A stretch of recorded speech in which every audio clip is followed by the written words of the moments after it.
Assalamualaikum warahmatullahi wabarakatuh. Hai sahabat darling, bertemu lagi bersama Ibu di pelajaran Pendidikan Agama Islam dan Budi Pekerti. Oke, alhamdulillah wa syukrulillah wa ala ni'amillah wa salatu wassalamu ala rasulillah Muhammad ibni Abdillah wa la hawla wa la quwata illa billah amma ba'd. Alhamdulillah pada kesempatan kali ini kita masih bisa bernafas, bertemu dan tentunya masih bisa belajar ya, walaupun masih dalam rangka daring ini. Mudah-mudahan tidak mengurangi rasa semangat kita untuk mencari ilmu. Amin. Baik, sebelum kita ke pembelajaran, mari kita bersama-sama membuka pembelajaran kali ini dengan membacakan basmalah bersama-sama. Bismillahirrahmanirrahim. Semoga yang Ibu sampaikan bisa mudah dipahami dan juga diterapkan dalam kehidupan sehari-hari, dan begitu pun bermanfaat untuk kehidupan selanjutnya. Amin. Oke. Masih dalam pembelajaran pendidikan agama Islam yang tentunya sekarang ini temanya adalah nikmatnya mencari ilmu dan indahnya berbagi pengetahuan. Bisa dilihat dari judulnya saja, di kitab garis bawahi kata nikmatnya. Ya, begitu nikmat ya mencari ilmu dan indahnya berbagi pengetahuan. Begitu indahnya ketika kita memiliki pengetahuan dan bisa berbagi dengan orang lain. Oke, di sini kompetensi dasarnya meyakini bahwa menuntut ilmu adalah perintah Allah dan Rasul-Nya. Kemudian yang kedua, menganalisis semangat menuntut ilmu, menerapkan dan menyampaikannya kepada sesama. Lanjut ya. Nah, tujuan pembelajaran, setiap hal yang kita pelajari tidak terlepas dari namanya tujuan. Semoga tujuan di sini bisa sama-sama kita capai dan tentunya di sini siswa bisa atau mampu memahami pengertian ilmu.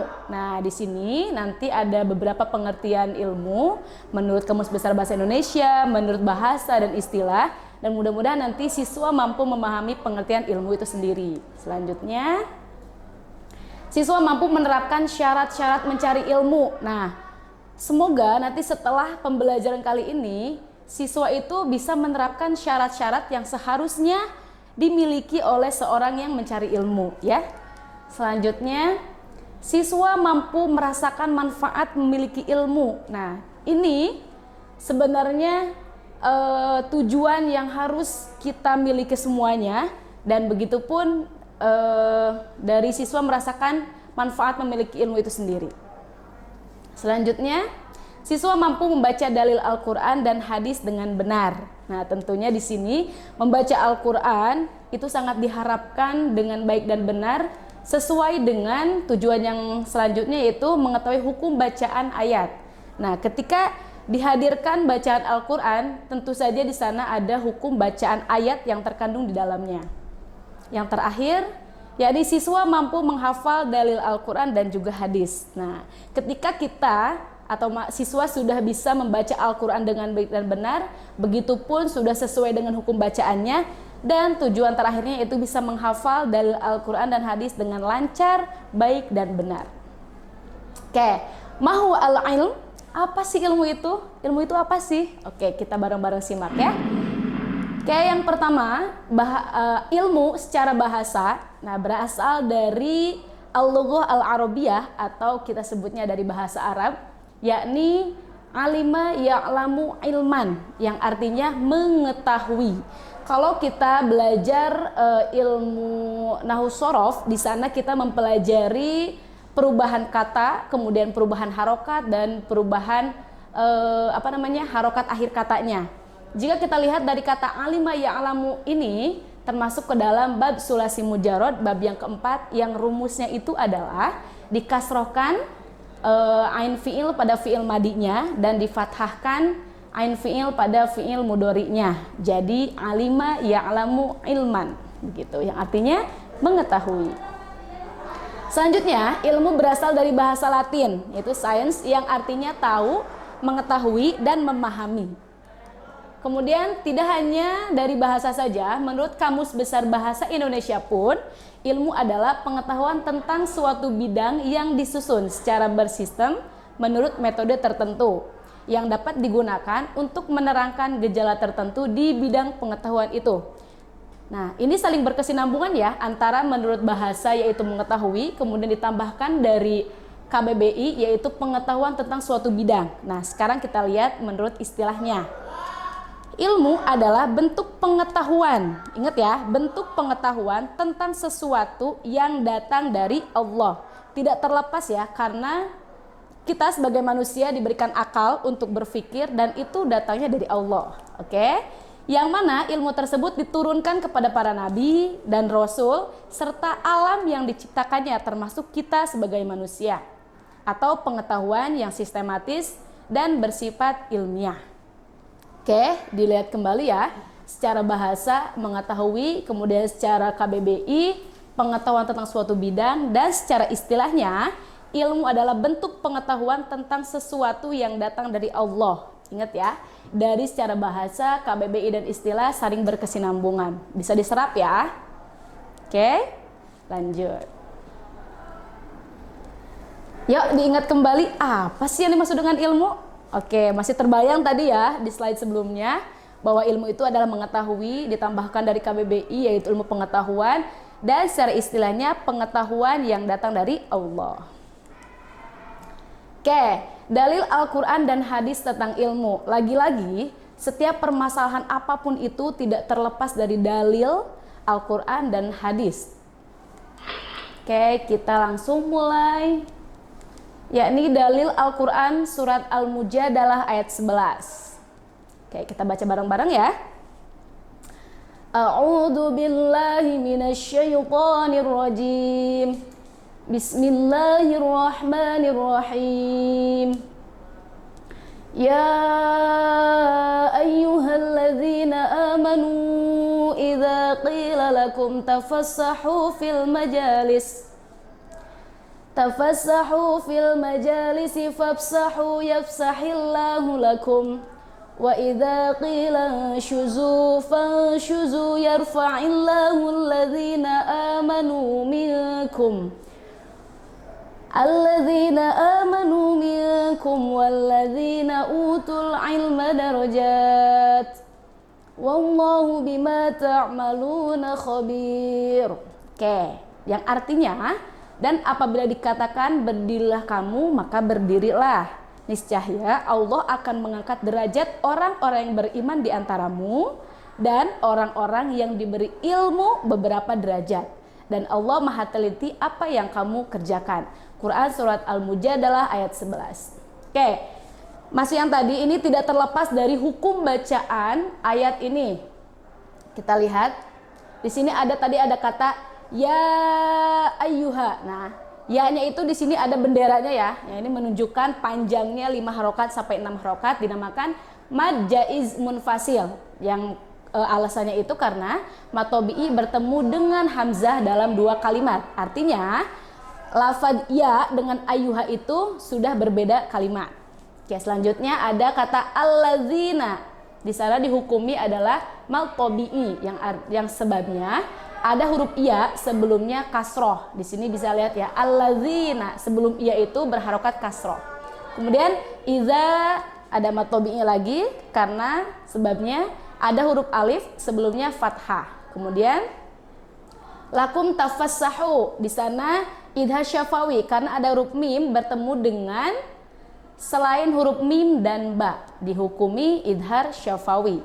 Kemudian tafassahu mad tabi'i juga, alasannya karena ada huruf wawu sebelumnya dhammah. Selanjutnya fil majalis, kita fokuskan kepada kata fil yang hukumnya adalah alif lam qamariyah karena huruf lamnya dibaca nyata atau jelas.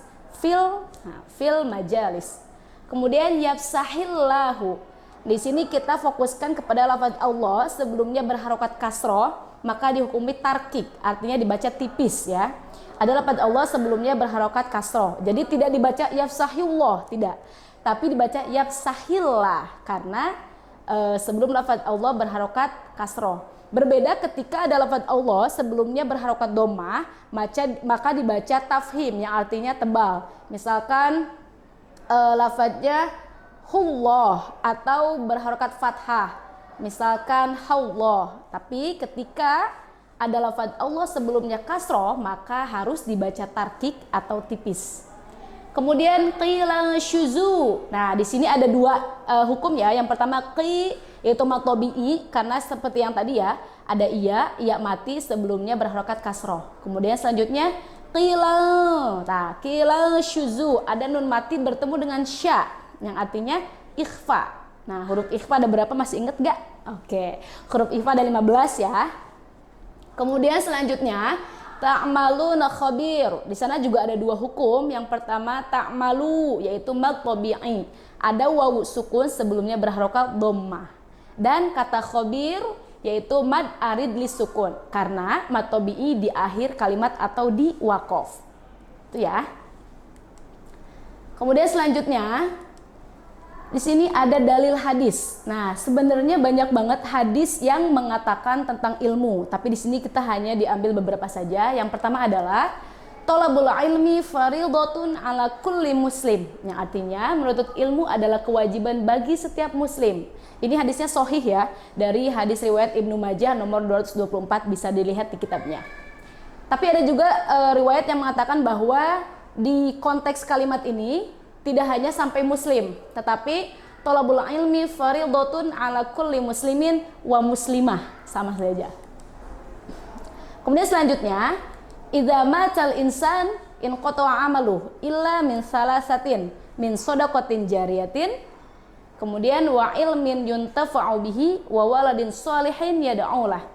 Kita fokuskan ke kata ilmu yang dimanfaatkan ya, yang artinya jika seseorang meninggal dunia maka terputuslah amalannya kecuali 3 perkara. Yang pertama sedekah jariah, yang kedua ilmu yang dimanfaatkan, dan yang ketiga atau doa anak yang soleh. Ini pun hadis riwayat Muslim, masih hadis sahih.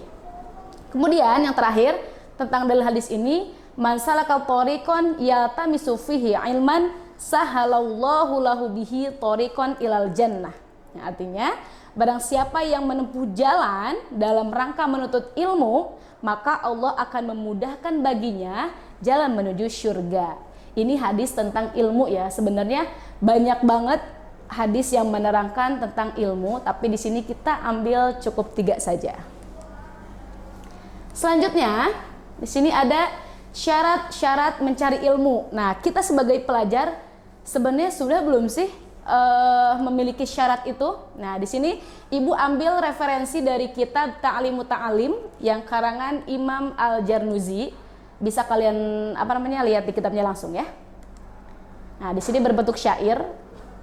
Alala tanalul ilma illa bisittatin saumbika ammajmu'iha bibayanin. Nah, tidaklah engkau memiliki ilmu kecuali dengan 6 syarat, atau tidaklah engkau akan mendapatkan ilmu kecuali dengan 6 syarat ini. Apa ya kira-kira? Saumbika an majmu'iha bibayanin. Aku akan menjelaskan kepada kalian dengan secara rinci atau secara jelas. Yang pertama, zakain wa hirsin wa istibarin wa bulghatin wa irsyadi ustadzi wa tuli zamanin. Oke, yang pertama adalah zakain, yang artinya cerdas. Oke, kita sambil lihat terjemahannya ya. No, ingatlah engkau tidak akan mendapatkan ilmu kecuali dengan memenuhi 6 syarat. Yang pertama adalah kecerdasan. Namun kecerdasan ini ada 2 bagian. Yang pertama ada cerdas karena memang diberikan langsung oleh Allah, atau yang kedua kecerdasan yang kita tekuni atau yang kita latih dengan cara rajin belajar, kemudian rajin membaca, dan rajin bersemangat untuk mengetahui sesuatu. Kemudian yang kedua adalah kemauan, wahirsin. Nah, syarat orang yang mencari ilmu itu harus ada kemauan. Bagaimanapun tidak, ketika seseorang ini memiliki ilmu, pasti ada hal yang harus dia lakukan. Salah satunya itu kemauan. Kemudian selanjutnya wastibarin, yakni sabar. Jelas seorang yang sedang mencari ilmu harus melatih dirinya seperti sabar. Ketika kita sedang mempelajari suatu hal, kita tidak paham terus nih. Nah, kita harus terus bersabar supaya mendapatkan apa yang kita inginkan. Kemudian wabulghatin, biaya. Ini tidak terlepas dari biaya ya. Segala hal sesuatu itu untuk mencapai apapun itu, termasuk mencapai ilmu, kita harus membutuhkan biaya dari segi biaya pikiran, biaya finansial dan lain sebagainya. Kemudian wa irsyadi ustadz. Nah, kita di sini sebagai orang yang mencari ilmu itu syaratnya harus mendapatkan bimbingan guru. Ketika kita belajar sendirian itu tidak bisa dikatakan kita seorang yang mencari ilmu, karena walau bagaimanapun seseorang yang mencari ilmu itu harus ada pedomannya atau harus ada seorang guru yang mengajarkannya. Selanjutnya watuli zamanin, yaitu waktu yang lama. Jelas ya, kita belajar mencari ilmu itu butuh waktu yang lama, tidak instan. Oke, yang instan pun tidak langsung instan ya. Ada beberapa step yang harus kita lalui. Oke, ini syarat mencari ilmu ya. Semoga kita sudah memiliki keenam syarat ini. Oke, selanjutnya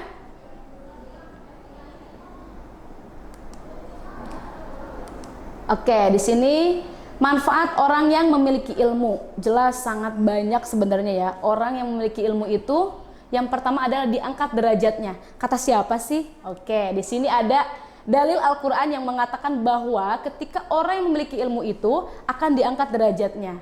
Ini ada dalilnya, yarfa'illahu alladzina amanu minkum walladzina utul ilma darajat.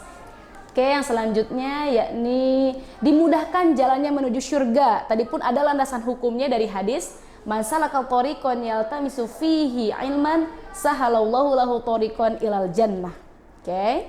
Kemudian selanjutnya lebih utama dibandingkan ahli ibadah. Wah, saking luar biasanya ya.